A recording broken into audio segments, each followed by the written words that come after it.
This episode of the Jam Report is brought to you by WrestlingSuperstore.com, where you can find a large variety of accessories for your action figures such as wrestling rings, steel cages, kendo sticks, breakable chairs, and tables.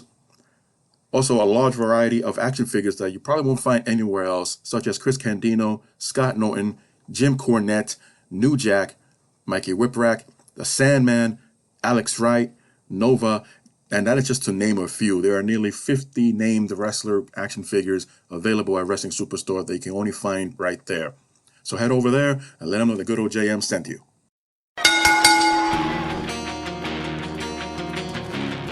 Follow the buzzer.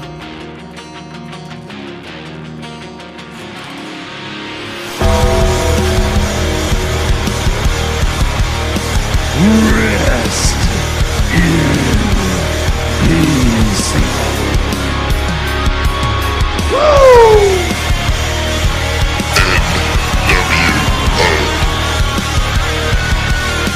The best there is, the best there was, and the best ever will be. What you gonna do, brother? Hey, yo. Can you see me now? Strategy my Oklahoma ass. Life sucks, and then you die.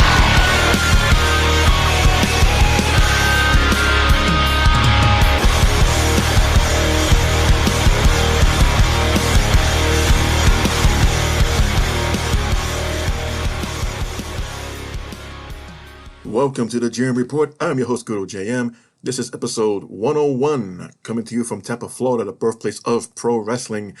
And I want to give a quick special shout out to the Wrestling Superstore who are sponsoring this episode.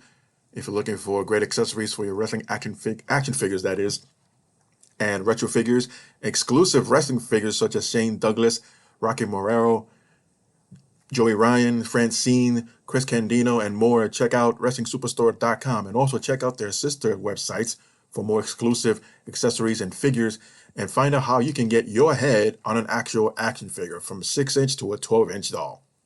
So on with the show. It is Money in the Bank weekend, and also happy 4th of July to everyone for those who are celebrating. Thank goodness I have a long weekend, although I am taking part of that weekend to record this episode, but it's all good in the hood. And enjoy your barbecues, your little cold ones, your Steve Weisers, your Budweisers, your July Weisers, whatever you want to call them. Have one on me, and salute. So just got a few stories to share here, as it is a long weekend for everyone. And by the way, thank you for all who tuned in to last week's, I guess, from my point of view, my historic 100th episode, and got great positive feedback. So thank you everyone very much for tuning in and reaching out. So a bit of an update on the, well, no other way to put it, but situation, or sometimes, as I like to put it when I have one too many cold ones, a situation of Jeff Hardy and his bit of legal battle going on. He pleaded not guilty back on June 28th for his June 18th DUI charge. And on top of that, was charged with a suspended and revoked license, or having a suspended or revoked license, and also charged with violations of said suspended or revoked license that came with restrictions. Pretty much he wasn't able to drive, period, much less drive under the influence of anything. Hardy waived his arraignment. He was originally scheduled to appear in front of a judge on July 5th. He waived that by filling out a written plea of not guilty, and the court accepted that. And he also waived any right to be present himself during any pretrial conferences, meaning whomever's representing Jeff Hardy, Hardy does not have to personally, physically appear at these pre-hearings before any trial is set in motion. As well, it wasn't specifically reported as to why he chose this. Maybe it was suggested or advised to him, but that would mean he would have to take time away from his current rehab that he began on June 21st, according to Tony Khan, during his press conference, well, post press conference of Forbidden Door from last weekend. And, well, if I can briefly just chime in on Tony Khan's comments of basically saying that, like, this is it. This is his last chance. Technically, it's his first running with the law as a AEW performer, wrestler. But obviously, Tony Khan's referring to the previous situations and issues that Jeff Hardy has gone through in the past. Seems like forever ago. But in a sense, I don't blame Tony Khan for saying that, like, this is his last chance, and if he doesn't come out on top of this, similar to Jon Moxley, although Jon Moxley doesn't have a history like Jeff Hardy, nowhere near it. If anything, the Moxley ordeal happened long before anything could have happened. It wasn't a situation where Moxley was DUI or anything, say, out on the street somewhere, hanging out and causing trouble, or trouble came looking for him, and it was reported all over the media. All parties spoken and agreed with Moxley to enter rehab, and he was open about it. And look at him now. It's the interim AEW World Champion, set to defend against Brody King, who won the 20-man Battle Royal last night on Rampage. But back to Jeff Hardy. Hypothetically, just hypothetically, and unfortunately, we all seen examples and heard of stories like this where, and Jeff himself, yeah, he's gone through rehab before. He will come out clean and sober. It will last months, couple of years here and there. Would have a reason or an excuse to why each time. Some are understandable, others could have been completely avoidable. For all I know is whatever arrangements he has when he's not hanging around with other wrestlers or his brother Matt before, during, and after meet and greets or Comic Cons or any kind of appearances like that, or when he's not performing with his band, where is he and what is he doing? There is a buddy system or accountability buddy system. Why wasn't that ever in play? Or if it was revoked or refused, why refuse it? And why take no for an answer? But point being, again, hypothetically, Jeff comes out. He's once again seen as a hero in the eyes of many, making a comeback to AEW, whether he's saving his brother before he dances on a ramp and then saves his brother from a beatdown, or makes a surprise appearance at the next pay-per-view or whenever that time takes place. He would have to be looked at like a hawk. I don't want to put any words or point fingers or anything like that as far as what they should do. But common sense, Jeff comes back, someone needs to keep an eye on him. Friend or relative or a coworker, such as another wrestler. Hey, you two guys are attached at the hip. You know, if he goes to the bathroom, he follows. Doesn't have to watch, but same place, same time. And check in with, I believe that's what people coming out of rehab do. They'll check in with their sponsors and make sure that, hey, I was hanging out at the bar, but I only ordered water and soda. I'm heading home now. I'll talk to you in the morning.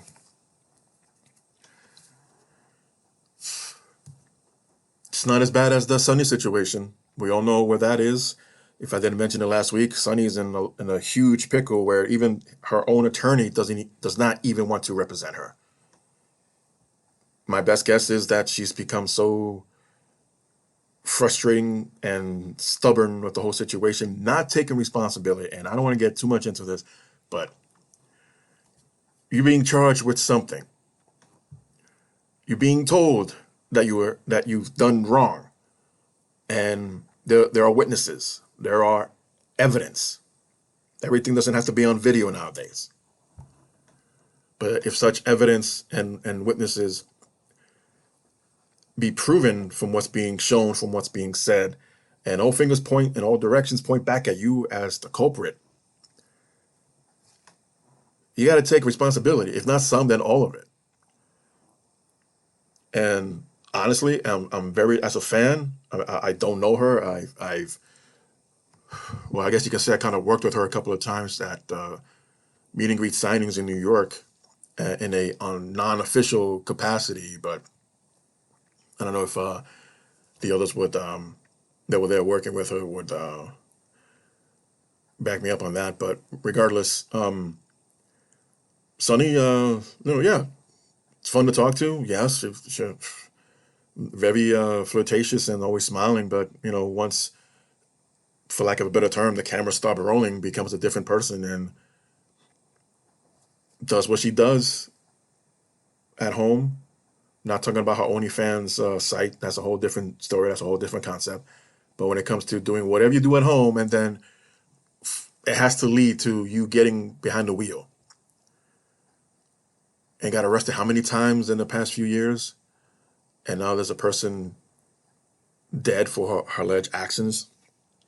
And what upsets me is that, again, no responsibility. But enough about that. At least when the situation with Jeff Hardy, it hasn't reached to that point. One of the Usos, they've been behaving. I forgot which is Jimmy or Jay, has been caught several times with DUI, one time with Naomi. That's someone else that hasn't gotten to that point yet where someone else got hurt or worse. And Jeff Hardy falls under the same category. Hopefully, when all is said and done, and as a fan, I admire Jeff Hardy. I was able to meet him for a while. Again, someone else who was down to earth and will give you the time to let you ask or ask any questions and to speak to him about what's on your mind about him, his career, his certain matches.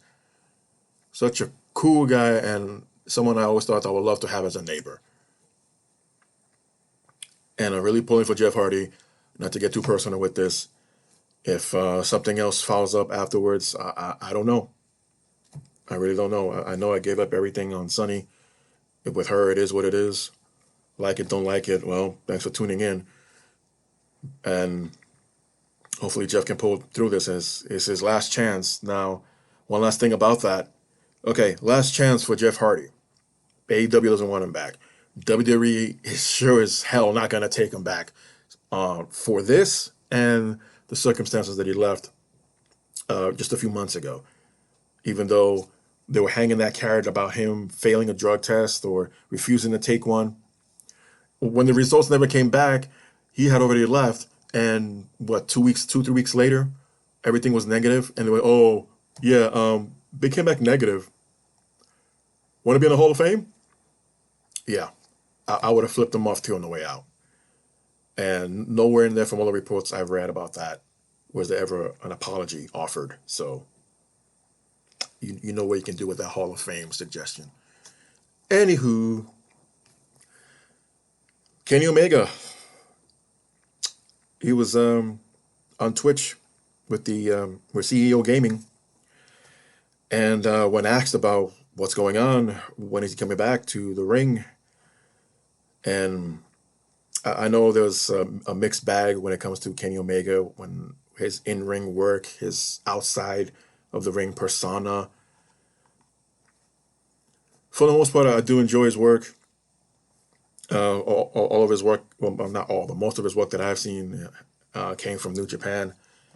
And beginning the first few months of AEW when they got off the ground and was crowned AEW champion. What I wasn't aware of, well, I guess I was and I wasn't. I was sometimes, even I am going through this, matter of fact. When you got a physical pain that's been there for so long and you just got to go through the day, there are times where you actually do ignore it. Now, whether it's the adrenaline or You just mentally block it. And when you have a minute to yourself and you sit down to catch your breath, and that's when it kicks in. It's like, oh yeah, that thing. My back, my arm, my shoulder, whichever the one it is. Yeah, Kenny was in a lot of pain, especially in the past couple of years when he was still wrestling, up until when he dropped the title to Hangman Adam Page, the AEW title, that is. So when I asked him, what's going on? When can we see you back? Well, he didn't sugarcoat it. Kenny was up front saying, if I ever get another major setback, that's it. I'm done. Because I can't do this ever again. Two times, 3 times a day, really painful rehab. What's it going to be like when I get back in the ring? I have no idea. Scary, actually. Yeah. Yeah, and some wrestlers just work with the pain like Kenny has, whether he's taking some kind of a muscle relaxer or painkiller that was legally prescribed, just to work through it, get through the show, and go to the next town. Unless you walked in their shoes, I'm not saying I have, but came close. You just have no idea physical pain. You just got to, as they say, the show goes on, although even that's disputable. You got to work through it and make the crowd happy, I guess. But he's really on walking a thin line, let's say.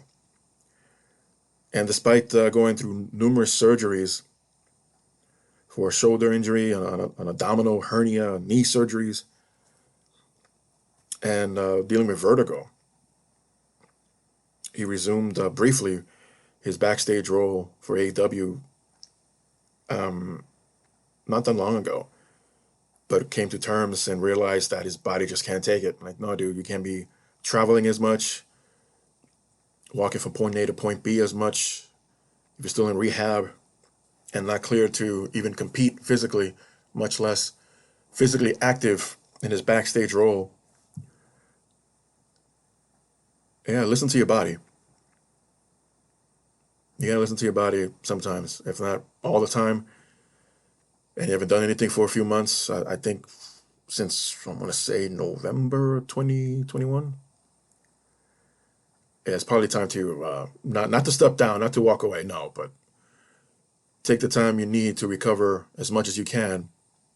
And when it comes to stepping back into the ring to see how it feels, hitting the ropes, taking a few bumps, what is your body saying then? Would it be short term? Will you be a part timer or full time? Or can you go? Regardless, I think Kenny Omega can still have an on air presence. Obviously, the first one would be when he returns in front of the cameras in either Dynamite or Rampage, makes that announcement he's coming back or he's retiring. I still think he can contribute a lot on air. Again, I know there's a lot of naysayers about Kenny Omega and his work, and that's fine. You're entitled to your opinion. But he's still too young just to walk away from this. But again, there's only so much damage you can do to your body before you reach, say, 40 nowadays. Because before, there was a time where even in your mid-30s was the cutoff point. But now there are wrestlers my age that are going at it and are still very successful and trying to remain injuries-free as possible. But you know what? Kudos and good for them. So I'm really looking forward to what Kenny Omega would have to say about his future in pro wrestling. So just a few more notes here that took place during the week as far as what I felt were the most important and the most worthy of posting on my social media. Of course, if you tuned in this past Monday on Raw, it was the return of John Cena. And boy, did they milk this throughout the first 2 hours or what. In short, I was thankful. He's not retiring. Doesn't know when and where his next match will be, which I'll get to in a minute. And just said, yeah, thanks for coming out. damn near stripped down, walked away with everything but his jorts on, and yeah, this guy's seen as a real busy guy, similar to The Rock and others. And they really rolled out the red carpet for this guy. Technically speaking, I'll say more of 18 years, and that's not including the time he did take away for rehabbing injuries or surgeries from his neck to his back. But I'll say a full 18 years. I guess if you round that off to 20, it sounds better. Not to mention he wasn't wrestling during the pandemic. Wrestled one match last year, so yeah, let's be more realistic. But all I gotta say is Randy Orton didn't get this kind of attention for 20 years. Brock Lesnar's on that same class from 2002. So is Batista. Yeah, yes, I don't think Batista's gonna get a recognition of 20 years in the business. Brock Lesnar's been in and out, so maybe that's why. But still, now that he's active and has a title match at SummerSlam, my point is, my only gripe about Monday night is just like they were doing, hyping up Cena after his first title win. How much they were just shoving him down your throats. There are ways to do this where we know who he is. Yes, the video packages were great. Not disputing what he's done and is still doing with Make-A-Wish. That's something that no one can take away.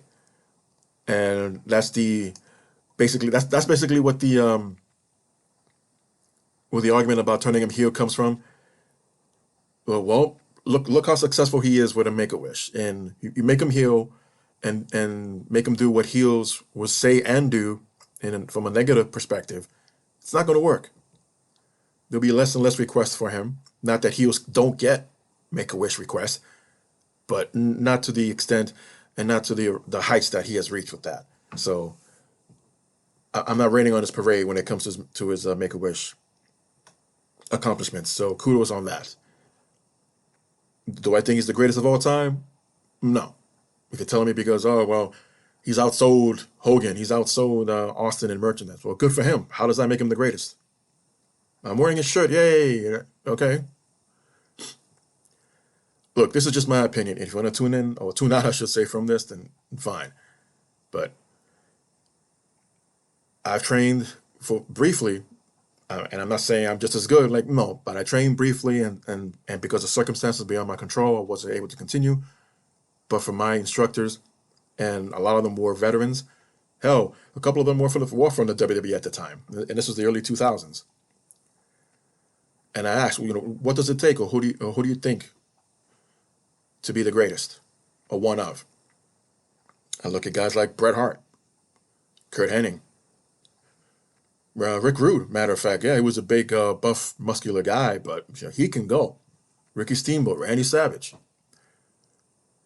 showing more athleticism and technique rather than just like in the case of I'll say Hogan, but at the same time there's an argument there. Hogan, if you see him wrestle in Japan, it is a completely different set of skills.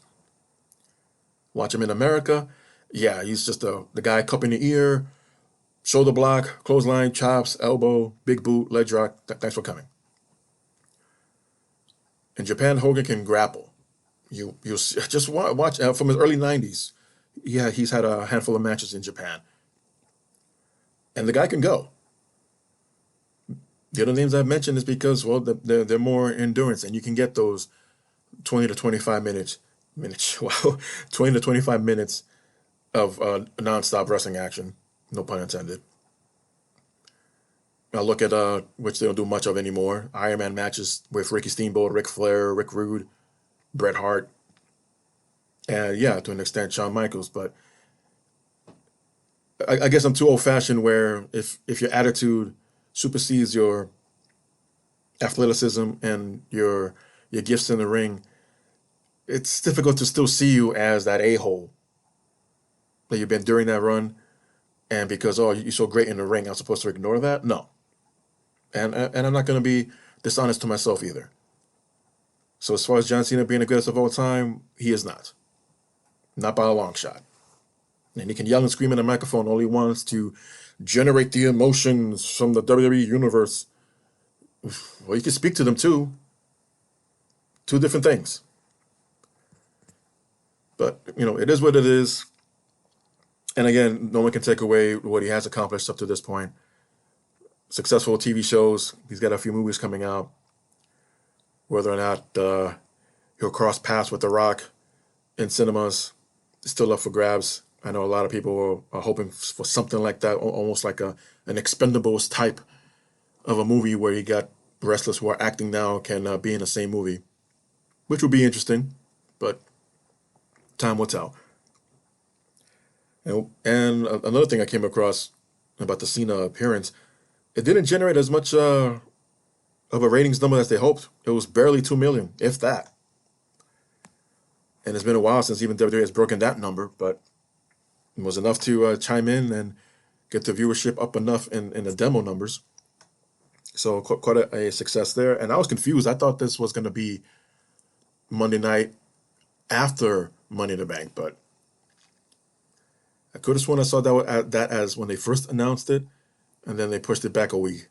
So there might have been a scheduling conflict, unless I just completely misread that altogether, but don't mind me.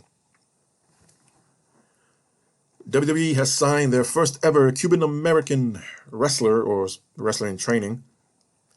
Former Bellator MMA fighter Valerie Lorenda of Cuban descent has signed with the WWE and is already reported to the Performance Center.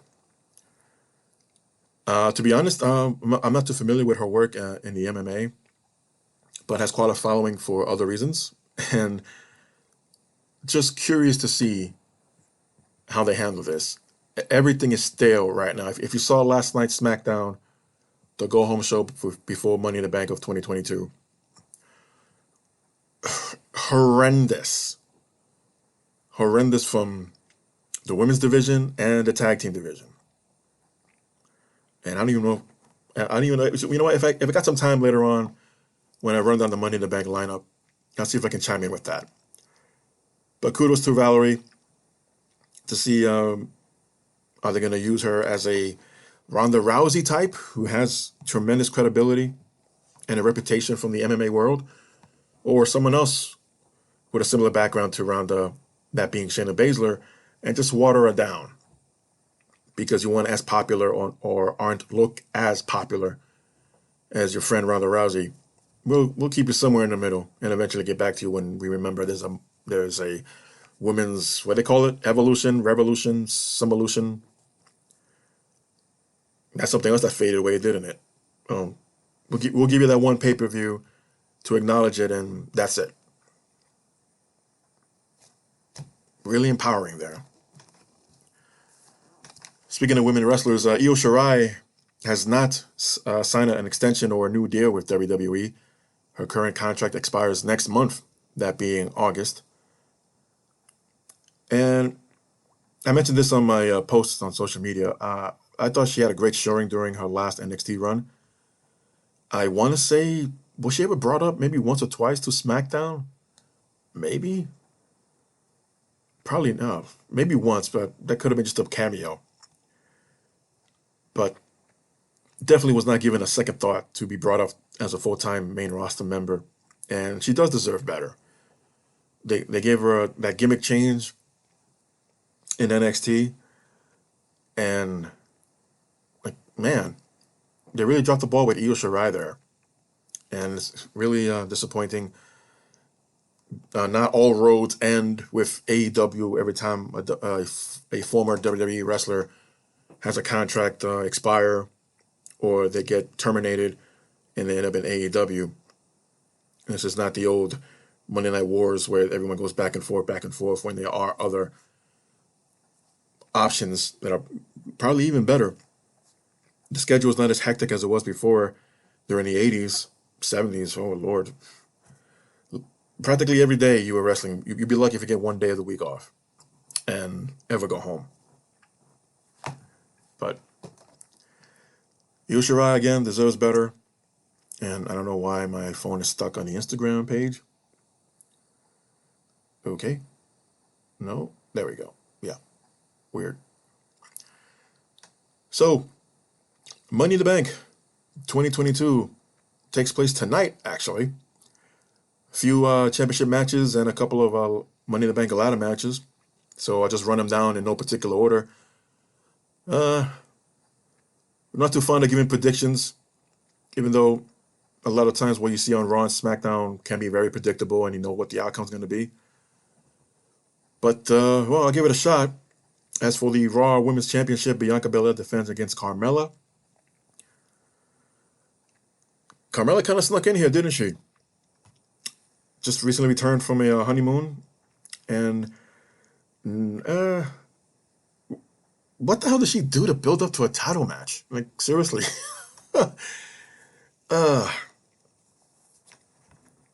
Gimmicks alone cannot always get you over, people. I mean,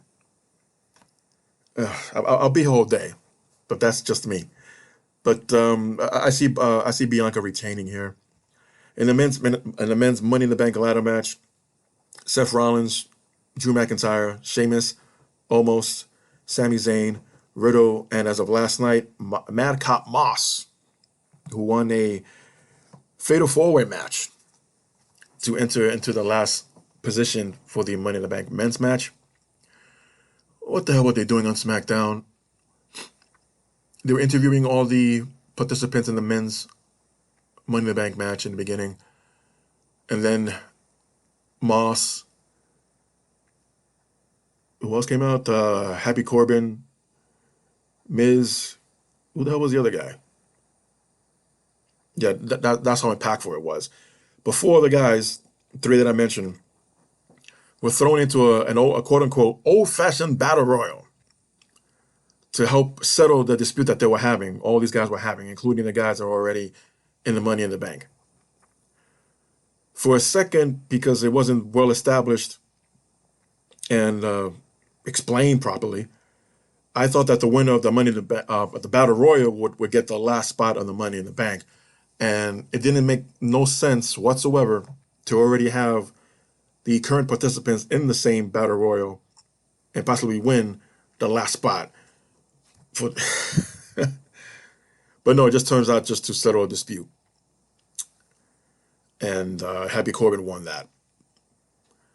But there was still disputing, at least among the four that were not in the Money in the Bank ladder match just yet. So Adam Pearce comes out. It's like, okay, we're going to settle this yet again in a fatal four-way. The winner of that gets the last spot in the Money in the Bank ladder match. And Madcap Moss wins it. As far as who's going to take this one, well, Riddle's been climbing up the mountain a little bit. Sheamus and Drew McIntyre got an angle or a feud going on of sorts. Sami Zayn, well, he's there. Rollins, unless they're going to hold off for Rollins to restart his feud with Cody Rhodes, probably at the Royal Rumble, almost is not going to win it. Madcap Moss, too soon. So it's going to come down to Rollins and Riddle, I believe. And even though, and I think this was probably the foreshadowing for it, Riddle can never get another title match as long as, if he lost to Roman Reigns, which he did a couple of weeks ago, he'll never get a title match as long as Roman Reigns is champion. Like, well, if he wins this, we have a claim to it. And no one can say anything because, technically speaking, keeping in kayfabe, legally, Riddle can challenge for Roman Reigns' title, assuming that he's still champion after SummerSlam. Any women's Money in the Bank ladder match, Lacey Evans, Alexa Bliss, Liv Morgan, Raquel Rodriguez, Asuka, Shotzi, and Becky Lynch.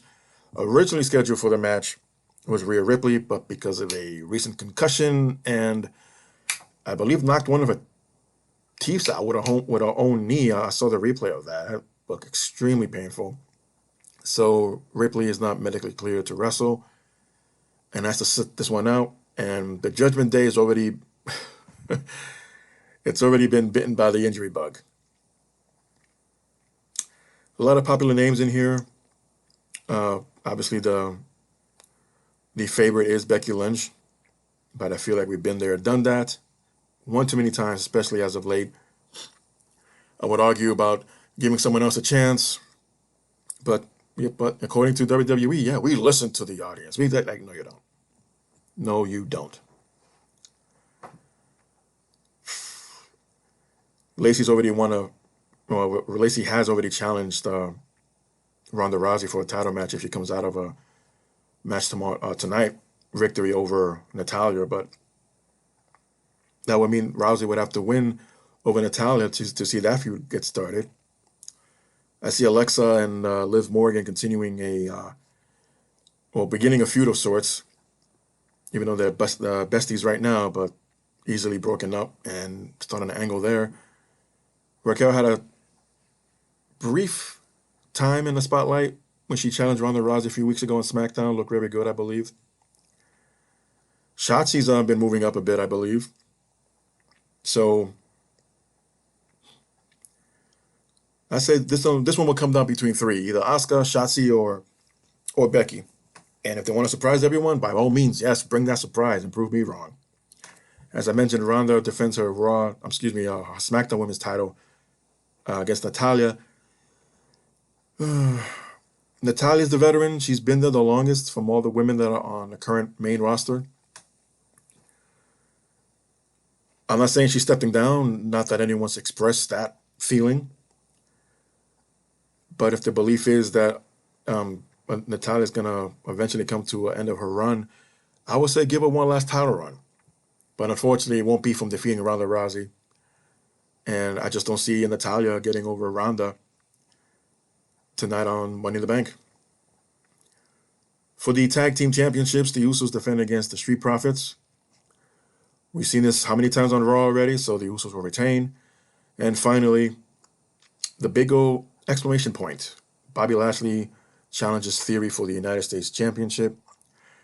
Now, here's where no, it wasn't Wrestle Inc. Wrestling Inc., excuse me. Who was that?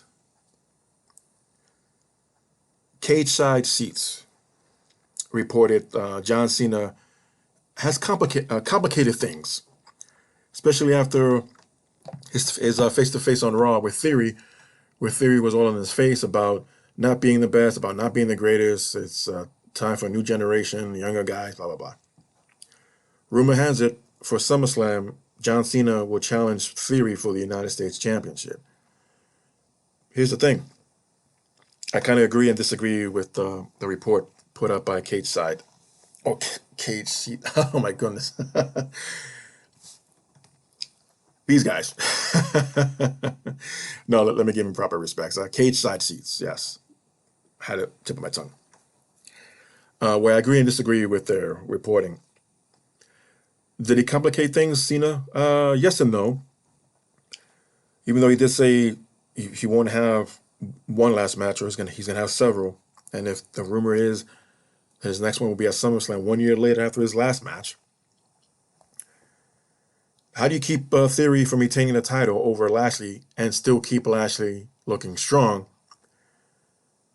Whether his gesture with the WWE Championship was meant to be taken seriously or just going along with the fans at the time when he defeated almost an MVP back, when was that, Backlash? Well, if you're being painted in the corner and just do everything that they've done a lot of, just have a squash, no, not squash, a smash, like a DQ finish or a count out or bumping the ref or something. In other words, I see Lashley winning by DQ or count out and not winning the title, obviously, in that manner. And Theory retains by said decision, and as Jim Cornette would say, lazy booking. But then again, it works because, yes, Theory is a heel, and he's a a-hole of a heel, where he will do and say anything just to get out of any situation, and of course being the protege of Mr. McMahon. So in that case, that works. Lashley still remains almighty, as it's being called, and Theory walks away with his title. Now, they're going to be, if this does lead into a match with Cena at SummerSlam, which is the same month, tonight's July 2nd, Money in the Bank, July 3rd, SummerSlam. So barely 4 weeks worth of work to hype up Cena to come back at some point to challenge Theory for a title. Now, again, this is all just a rumor. Too short a time, a month, even 3 weeks to build something up. And all they got is Theory getting into Cena's face, which Cena really had no comeback or rebuttal for, just other than walking away. But let's focus on one thing at a time and getting through Money in the Bank and see how and when Cena would resurface on Raw and challenge Theory. So that's really all I have for today. I know my episodes have been becoming more and more shorter as I go along, and that's only temporary. I do plan to make them longer, chime in a few more, as I'm just now getting back into the flow of things. Career-wise, profession-wise, personal-wise, it's balancing out for me. And I'm trying to find, like for example, I have a gig to work on tomorrow, matter of fact.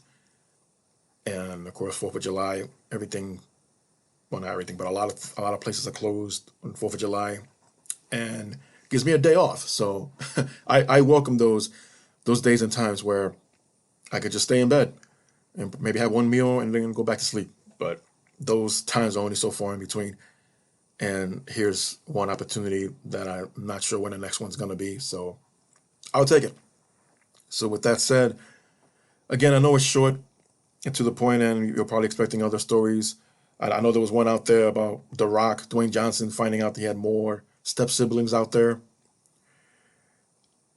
I wasn't sure how to take that, but there's a report out there of Dwayne Johnson having more siblings, I believe 5 others, but at least one of the half-sisters was commented saying that, no, Dwayne does not owe us anything, which I think shows, speaking from a great person, that you've been estranged, you've been far apart, and now that you've been revealed to the world, what is it that you want your famous step sibling, half sibling to do? Well, not give us anything. Maybe say hi, maybe meet. That's about it. Beyond that, doesn't owe us, doesn't have to give us anything. And I respect that. But again, I'm getting it back into the flow of things little by little and hoping to have more content. But feel free to subscribe to my social media. That's in the description. Comment below, like this audio, and I will see you next time. So until then, everyone be good, behave, and I'll see you then.